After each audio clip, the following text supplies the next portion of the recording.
Right now, somewhere in Los Angeles, a phone will not stop buzzing. On one end of that phone is a man named Rob Pelinka. He runs the front office of the Los Angeles Lakers. And for weeks, he has been making calls, taking calls, and chasing an answer to one simple question. Who is going to wear the purple and gold this season? Because two names keep colliding in every rumor, every whisper, every late-night report from every NBA insider with a phone and a source. Jonathan Kuminga. PJ Washington. One of them might become a Laker before training camp opens. The other might slip away and never even get a real conversation. And caught in the middle of all of it is a franchise trying to figure out who it even is anymore. Because here is the truth. The Lakers you knew for the last 8 years do not exist anymore. The king is gone. The throne is empty. And what happens next could decide whether this team is a contender or a confused mess wearing expensive jerseys. Stick around, because this story does not start with a trade rumor. It starts with a goodbye. Let's rewind to late July. It is the middle of a hot NBA offseason, and everyone is still trying to process the biggest free agency period in years. Giannis Antetokounmpo has already been moved to Miami. The league feels like it's been shaken up and dropped back down in a completely different shape. And in the middle of all that noise, one man is quietly making the biggest decision of his career. LeBron James is 41 years old. He has played 23 seasons in the NBA. He has 4 championships. He is the all-time leading scorer in the history of the sport. And after the Lakers season ended, he went quiet. Not angry. Not bitter. Just quiet. He later said he thought he had played his last game. He wasn't ready to announce it. He needed time to sit with himself and ask if he still loved the game enough to keep playing it. That silence hung over the entire Lakers organization all summer. Nobody knew what LeBron was going to do. Stay in Los Angeles for a final farewell season? Retire completely? Chase one more ring somewhere else? The suspense built for weeks. Teams like Miami, Golden State, and Minnesota were all mentioned as possible landing spots if he left. And then, on a Friday in late July, the wait ended. LeBron posted a message. He called it his last decision. Not the decision, like the famous one from 2010. Just his last one. And in it he thanked Los Angeles. He said he'd always love Miami. He said Northeast Ohio would always be home. And then he dropped the news that changed everything for the Lakers. He was leaving. He was signing with the Philadelphia 76ers. Think about that for a second. LeBron James, the most famous basketball player alive, walked away from the Lakers on a modest 2-year deal worth about $8 million, with a player option attached. He wasn't chasing money. He said so himself. He was chasing one more shot at a championship, and he believed pairing up with Joel Embiid in Philadelphia gave him that shot. Vegas sportsbooks reacted instantly. The 76ers' championship odds jumped overnight. Analysts started calling it one of the strangest and boldest final chapters in NBA history. But while Philadelphia celebrated, Los Angeles sat there with a giant hole in the middle of its roster. For 8 years, LeBron James was the identity of the Lakers. He was the locker room leader, the closer in the fourth quarter, the reason casual fans tuned in on a random Tuesday night. And now that stall in the locker room was empty. The number was gone. The Lakers had to answer a terrifying question. Who are we now without him? The answer, it turns out, had already been forming for over a year. Because the Lakers weren't starting from zero. They had 2 building blocks already in place. Luka Dončić, acquired in one of the most shocking trades in modern NBA history, and Austin Reeves, the undrafted guard who had quietly turned himself into one of the most versatile players in the league. With LeBron gone, the keys to the franchise were handed fully to those two. This was no longer LeBron's team. It was Luka's team now, with Reeves running right alongside him. But here's the problem. A duo, even a great one, does not win championships by itself. You need pieces around them. You need shooting. You need size. You need defense. And most importantly, after losing a generational wing defender and playmaker like LeBron, you need somebody who can guard multiple positions and still contribute enough offense to stay on the floor in winning time. So the Lakers went shopping. And they didn't just buy a little. They went on one of the most aggressive off-season spending sprees in the league. Reports say they added 9 new players to the roster over the summer. Walker Kessler came in to anchor the paint. Matisse Thybulle arrived to bring elite perimeter defense. Kevin Looney was brought in for toughness and rebounding. Quentin Grimes, Colin Sexton, and Jaden Hardy were added for scoring punch and depth. Piece by piece, the front office tried to build a roster that could survive the loss of the greatest player most of us will ever see. Picture it for a second.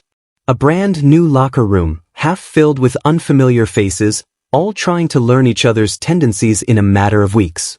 New handshakes, new nicknames, new chemistry that has to be built from scratch, all while the pressure of playing next to a superstar like Luka Dončić sits on every single one of their shoulders. That's the reality the Lakers walked into this summer. Not a gentle transition, but a full-scale reconstruction project, happening in real time, under a media spotlight that never turns off. And yet, something was still missing. One NBA scout put it bluntly to a reporter this summer. He looked at the new Lakers roster and noticed a pattern. Almost every single new addition was an offensive-minded player. Scorers, shooters, playmakers. Outside of Kessler and Thybulle, there wasn't much defensive identity being added at all. And this wasn't a small concern. The Lakers had finished the previous season 16th in the league in defense. Not terrible, but nowhere close to championship level, especially with 2 guards, Doncic and Reeves, who are not exactly known for lockdown defense themselves. The front office knew it too. They understood that if they wanted to build something serious around their new core, they needed one more piece. A forward who could guard multiple positions, protect the rim a little, switch onto smaller or bigger players, and still give them something offensively. And as the summer rolled on, one name kept rising to the top of that wish list. Jonathan Kuminga. Now, if you don't follow the league closely, let's take a quick trip back in time to understand who this young man actually is, because his story is a roller coaster all on its own. Back in 2021, the Golden State Warriors used the 7th overall pick in the draft on a bouncy, explosive young forward out of the Democratic Republic of Congo.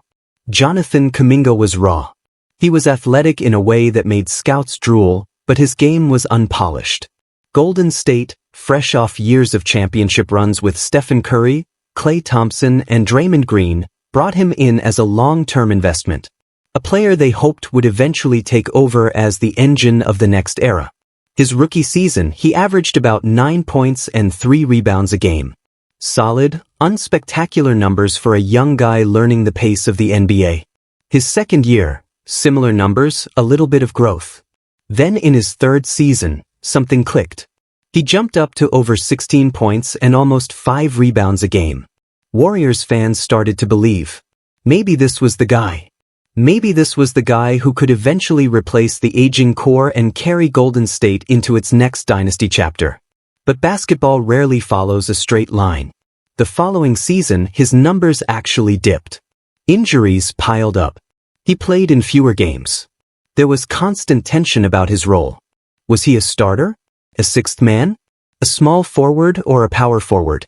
The fit with Golden State's read and react, pass-heavy offensive system never seemed quite right for a player whose gifts were built more on straight-line speed and explosiveness.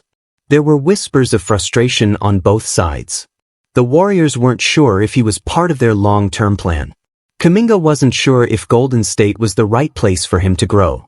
Still, in the fall before this past season, the two sides agreed to a 2-year contract extension, seemingly patching things up, at least for the moment. But patches don't always hold. In early February of this year, right before the trade deadline, the basketball world got jolted awake. The Golden State Warriors, in a stunning move, sent Jonathan Kuminga and guard Buddy Hield to the Atlanta Hawks in exchange for center Kristaps Porzingis. Golden State also shipped out center Tracy Jackson-Davis in a separate move to Toronto. The message was clear. The Warriors were pivoting. They wanted size and shooting around their remaining stars, and they were willing to give up on the Kuminga experiment to get it. For Kuminga, it was a jolt. A player who had spent his entire career up to that point in one organization, suddenly on a plane to Atlanta, learning a new playbook, new teammates, and a completely different role, all in the middle of an NBA season. But here's the twist. It actually worked out, at least on the court. In his limited time with the Hawks, Kuminga looked comfortable, confident. He averaged just over 12 points, more than 5.5 rebounds, and over 2 assists a night. His shooting was efficient.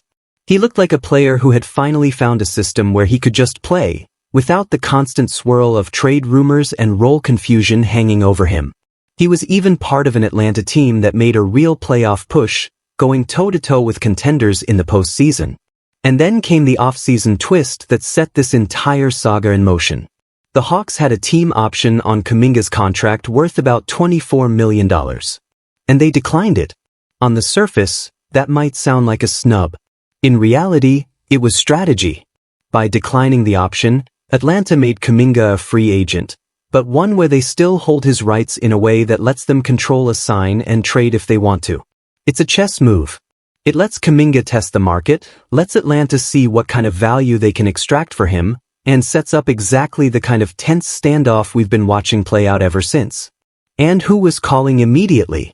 The Los Angeles Lakers. This is where our two storylines start to merge. Remember, the Lakers had just lost LeBron. They needed a wing who could defend, who could finish above the rim, who could bring some youth and energy to a roster that suddenly felt older and slower without its franchise cornerstone.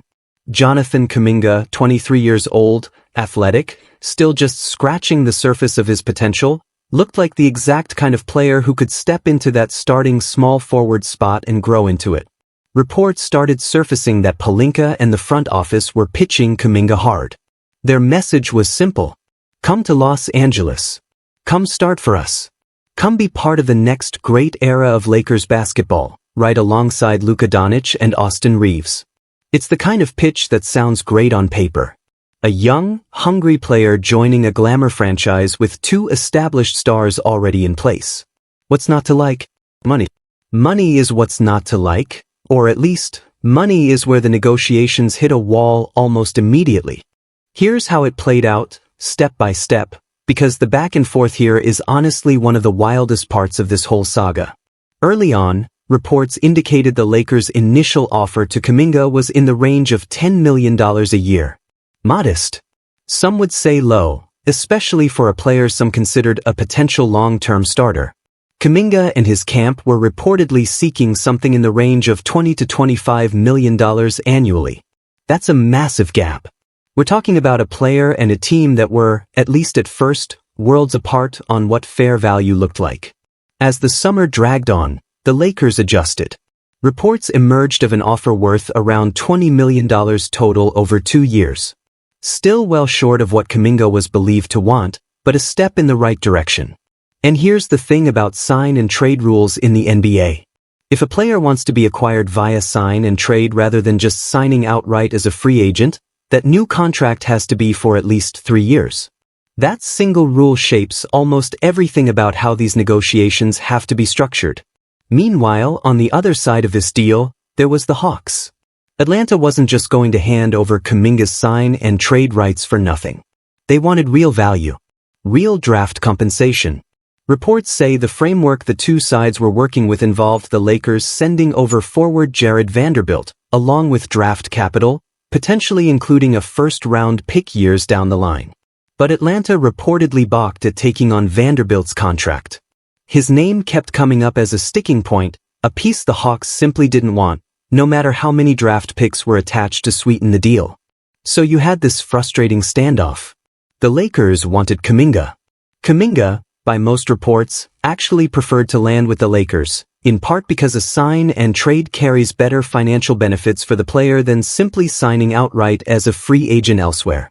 But the third piece, the Hawks, kept holding out, unsatisfied with what was being offered in return. And just when it looked like talks might completely stall out, another team entered the picture. The Cleveland Cavaliers. For a stretch of this offseason, Cleveland was seen as a legitimate competing threat for Kuminga's services. They had interest. They had some intriguing pieces that could theoretically be used in a competing sign and trade offer.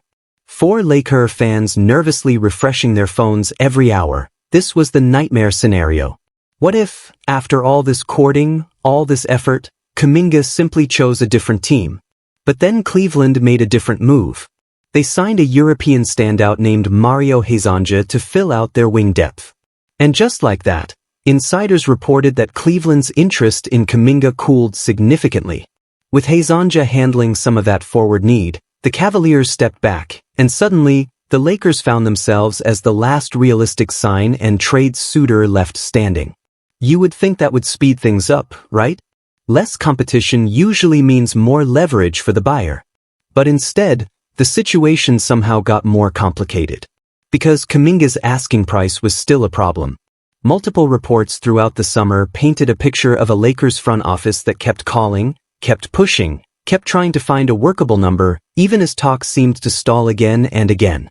At one point, a report emerged that the Lakers had offered a deal worth around $45 million over 3 years, roughly $15 million annually. That number lands much closer to the range Kuminga had reportedly been seeking earlier in the summer, and insiders suggested it might finally be enough to get something done. But even with the money getting closer, there was still the matter of matching salaries and finding a third team willing to help. Because remember, Atlanta didn't just want draft picks, and they didn't want Jared Vanderbilt's contract sitting on their books either. So the Lakers reportedly started looking for a facilitator. A third team willing to absorb Vanderbilt's salary, and even the contract of another young Laker, Dalton Knecht, just to make the math work and get Atlanta to say yes. Think about how complicated that is. It's not just two teams making a trade anymore.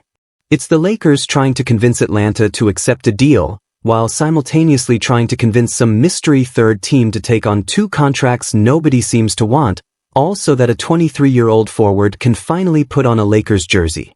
It is the kind of tangled, multi-piece puzzle that NBA front offices deal with behind the scenes constantly, and it's exactly why these things take so long to resolve, even when both the player and the team actually want to make it happen. And then, just when everyone thought the picture was finally starting to clear up, one more twist hit. The Minnesota Timberwolves reportedly entered the race for Kuminga. Yes, after all those months, after Cleveland stepped away, after the Lakers seemed to be closing in as the lone suitor, a new team suddenly showed up in the rumors. It's a reminder of just how fluid, chaotic, and unpredictable NBA free agency and trade season can be. Nothing is decided until a signature is actually on a contract. So where does that leave things with Kuminga right now? Still unresolved. Still in that frustrating space between smoke and fire. The Lakers have reportedly upped their offer. The Hawks are reportedly still holding out for the right package. A wildcard team has reportedly entered the mix. And a 23-year-old forward with legitimate star potential is sitting in the middle of it all, waiting to find out where his career goes next. Now, let's talk about the other name in this story. The one some fans believe might actually be the smarter, safer play all along. PJ Washington. If Kuminga represents upside and risk, Washington represents something different. Stability. Familiarity. A proven fit. Because here's the thing about PJ Washington. He isn't just some random name being floated around. He has real, tangible history with the exact player the Lakers are building around. Washington spent years playing alongside Luka Dončić on the Dallas Mavericks. He was part of Dallas's incredible playoff run that took them all the way to the NBA Finals a couple seasons back. He knows how to play next to Dončić. He knows how to space the floor, when to cut, when to crash the boards, how to fit into an offense built around a ball-dominant superstar. That kind of chemistry doesn't just appear overnight. It's built over real games, real practices, real playoff battles.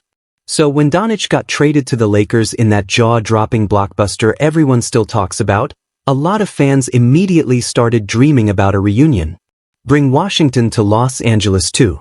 Recreate a little bit of that Dallas magic, but now with championship-level talent surrounding it in Los Angeles instead. But here's why it isn't so simple. The Dallas Mavericks are a completely different team than the one Washington first signed up to help build a contender around. After trading away their superstar, Dallas pivoted hard into a rebuild. And this past year, that rebuild got a jolt of excitement in the form of a teenage phenom. Reports describe him as the unquestioned face of the new Mavericks era, a young talent the front office is building the entire next decade around. With a timeline like that suddenly centered on a teenager rather than a group of proven veterans, players like Washington, now in their late 20s, don't necessarily fit the plan the same way anymore. Dallas has been busy reshaping its roster around this new timeline too. They've made other moves, including bringing in additional young talent through trades with teams like the Hawks. All of it points to one conclusion. Washington, along with a few other Dallas veterans, has become expendable. Not because he's a bad player, but because his timeline and the team's timeline no longer match up. One Lakers insider, Jovan Buha, has been especially vocal about this all summer. On his podcast, he pointed out that Dallas appears to genuinely be shopping veterans like Washington and center Daniel Gafford, guys who simply don't fit where the Mavericks are headed anymore. According to Buha, Dallas has been asking for a first-round pick in these conversations, and so far, no team has met that price. But he believes Washington is quote-unquote more available now than he has been in a long time. And Buha didn't stop at just reporting the situation. He actually criticized the Lakers front office for not being more aggressive in pursuing Washington.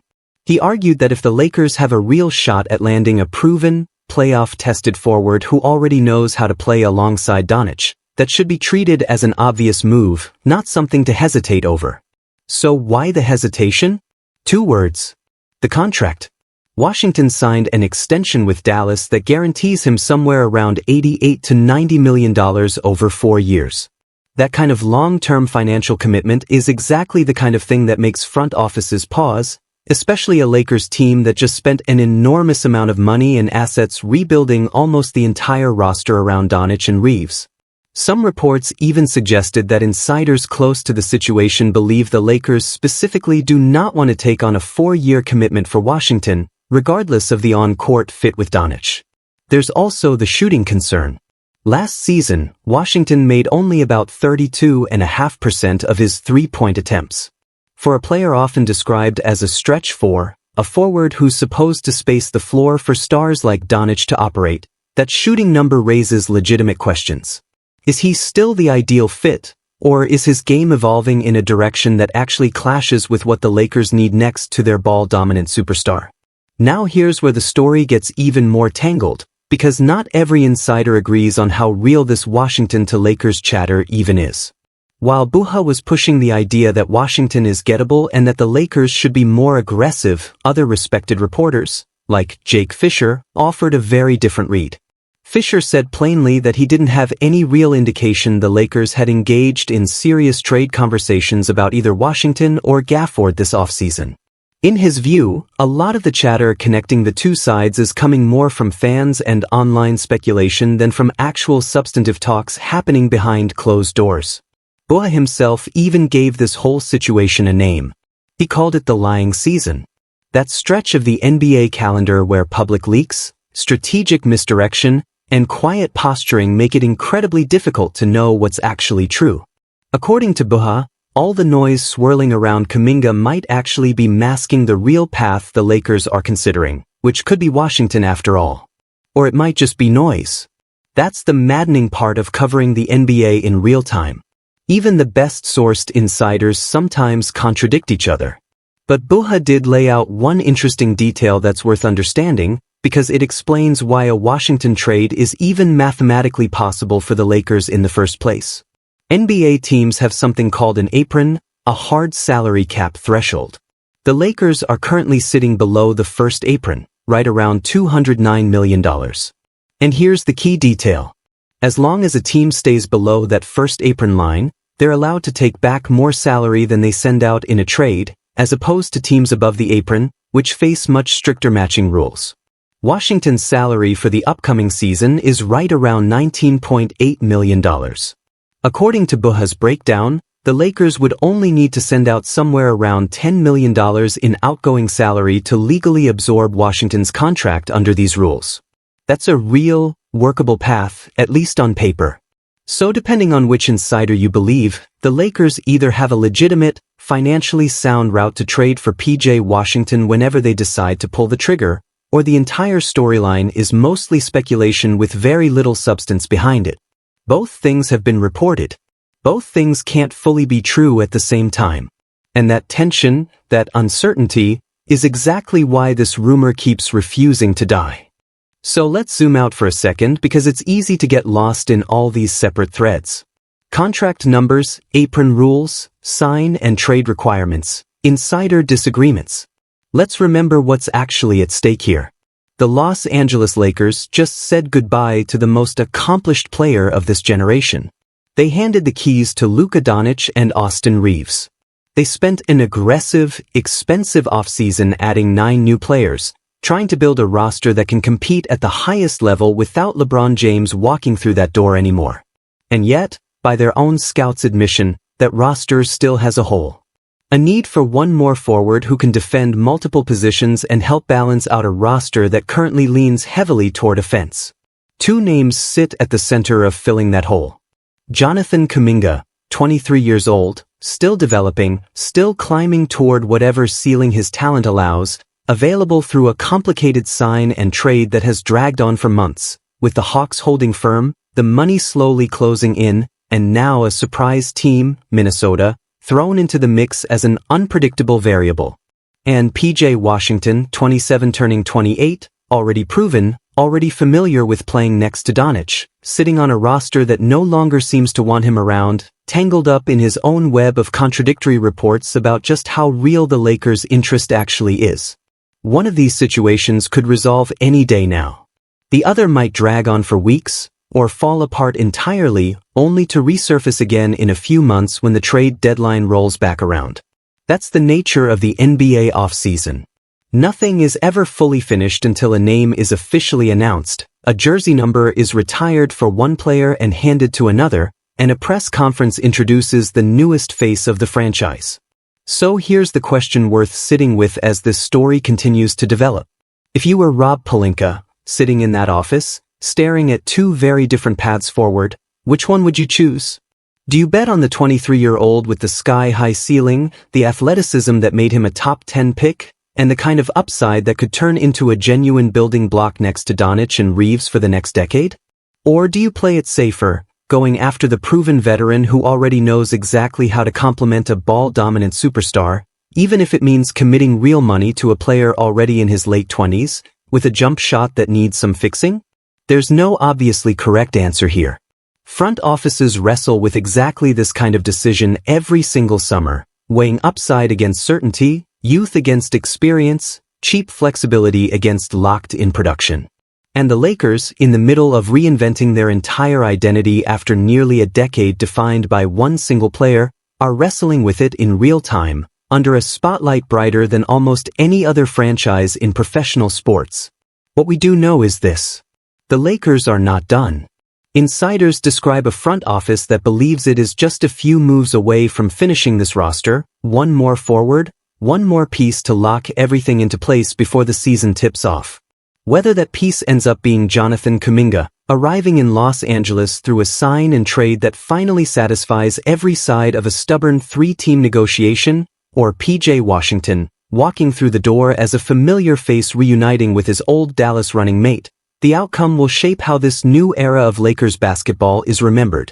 Because make no mistake, this is a new era.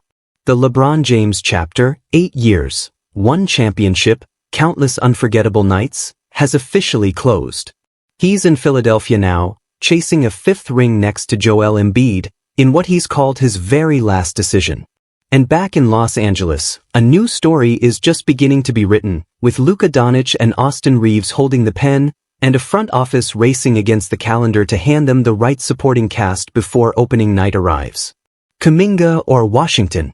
Youth or experience? Upside or certainty? The Lakers have a decision to make, and depending on who you ask, they might already be closer to an answer than anyone outside that front office truly knows. One thing is certain: this story is not finished. New reports could surface tomorrow. A deal could get done overnight, or it could stretch all the way into the regular season, hanging over this Lakers team like a question mark nobody can quite erase. Keep your eyes open, because in the NBA, the biggest headlines have a habit of arriving exactly when you least expect them. Think back to where we started. A phone that would not stop buzzing. A front office trying to answer a question that suddenly felt impossible after one of the greatest players ever walked out the door. 8 years of history, closed out in a single social media post. And now, in the quiet after that goodbye, a new chapter being written line by line, negotiation by negotiation, rumor by rumor. It is strange, in a way, how these things work. A franchise as big as the Lakers, with all its history, all its championships, all its global fame, still comes down to moments exactly like this one. A general manager on the phone. An agent pushing for a few more $1 million. A rival executive holding firm on a draft pick. A young player weighing loyalty against opportunity. A veteran wondering if his current team even wants him around anymore. Strip away the bright lights and the massive contracts, and it's really just people, trying to make the best decision they can, with imperfect information, under enormous pressure, on a deadline that keeps creeping closer every single day. Somewhere out there, right now, Jonathan Kuminga is probably sitting with his agent, going over numbers, wondering if the next offer from Los Angeles will finally be the one that gets a deal across the finish line. Somewhere out there, PJ Washington is probably scrolling through his own name in headlines, reading speculation about a future he has no control over yet, wondering if Dallas is really as done with him as the reports suggest. And somewhere in that Lakers front office, Rob Pelinka is staring at a whiteboard or a spreadsheet, or maybe just a blank wall, trying to figure out which one of these two paths gives his new look roster, built around Luka Dončić and Austin Reeves, the best possible chance to matter again. And when this saga finally does reach its ending, whichever direction it goes, you'll know you heard the entire story unfold, piece by piece, right here, before it ever became official.